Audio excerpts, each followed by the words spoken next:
What is up, YouTube, and welcome to this Game of Thrones Season 7 Episode 2 trailer breakdown. So, if you're new to the channel, a like and subscribe is super appreciated. Make sure to click that bell button down below if you are already subscribed so you get those notifications. So, this was it. We saw possibly one of the best battles in Game of Thrones, in my opinion. But once again, this was a episode of intrigue and mystery. So the first thing we saw Melisandre back. She has returned back to Dragonstone and has absolutely confirmed something which people who are obsessed with the Prince Who Is Promised theory, she has confirmed that in High Valyrian, the prince is gender neutral. So there is no male or female. The prince who was promised is a prophecy which has no gender. So amazing. Just so cool here that we've had that actually revealed. So now Daenerys could officially be the prince who was promised. Because, well, the prince could be a woman. Now, I kind of think that them actually mentioning the prince who was promised and stating that to Daenerys kind of actually is a red herring. I think that this is a deliberate misdirection by the show's writers here to show us that, well, just saying that this could actually be the prince who was promised, it does seem a bit too on the nose and a bit too convenient. And of course, Melisandre has been wrong in the past, but she doesn't seem really interested in Daenerys. She seems more interested in Jon Snow, to be honest. And she seems more interested in getting him to Dragonstone, so Daenerys will actually help him. So once again, like I said, she is more interested in the motives and the plans and assisting Jon Snow in trying to actually get all of this sorted and become a powerful person to take on the White Walkers.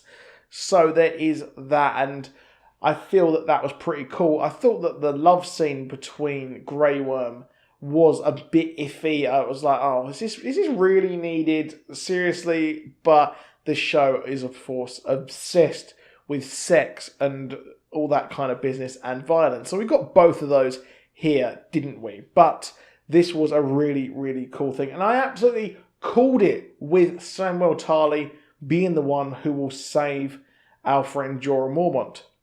Of course, I said that in my review last week. I've got a video explaining that as well. But we haven't got the rest of my theory. The fact that it will actually be Dragonglass that will sort it. So we're only part of the way. So we've taken off seemingly all of the affected grayscale parts of his body.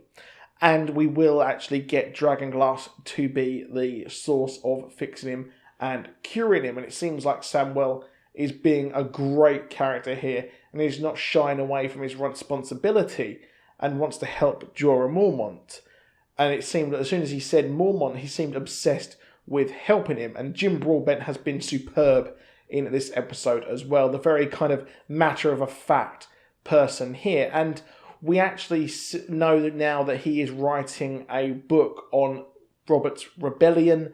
And of course, we see the Book of Lannisters actually put down there as well. So we'll probably learn, I expect, that what actually happened with Rhaegar and Lyanna. So we'll probably learn exactly what went down there. And because it was actually a year that she was taken. So we need to kind of learn what happened between that. So I think this is where we're going to learn some of the biggest mysteries and why she was at that Tower of Joy and what was actually going on and what went on behind the scenes amongst absolutely everything in this show. Because that is absolutely integral, to be honest. Because, well, we've got Jon Snow, who is King of the North, but we've got Bran. He is at Castle Black. Can't help but think that why haven't they sent a Raven to Winterfell to say that, well, the Lord of Winterfell has returned, the proper Lord of Winterfell, the actual son of Ned and Catelyn. So there is that. I'm kind of surprised that they haven't mentioned that yet, but we've only got we've got a couple more episodes in this season, so we're going to actually go ahead and get a lot of that we're not going to get that too early on, because that is such a big and major thing to actually drop so early on. And we've got the whole Prince Who Had Promised thing. So next episode, we're going to see Jon Snow turn up at Dragonstone. But we'll also see someone else next episode. We'll see Euron Greyjoy. Holy shit. How badass was him? He smashes in. We see that thing drop down, runs off the boat, takes on the Sand Snakes, kills them with their own weapons, and takes.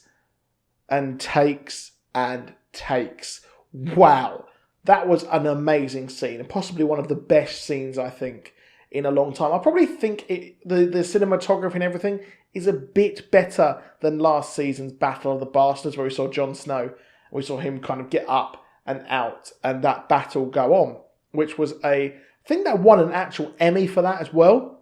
So that is really, really cool. And this, I thought, was really good. I think Euron Greyjoy is an absolute badass. I didn't like him last season because we didn't really see him that much, but he is fucking mental.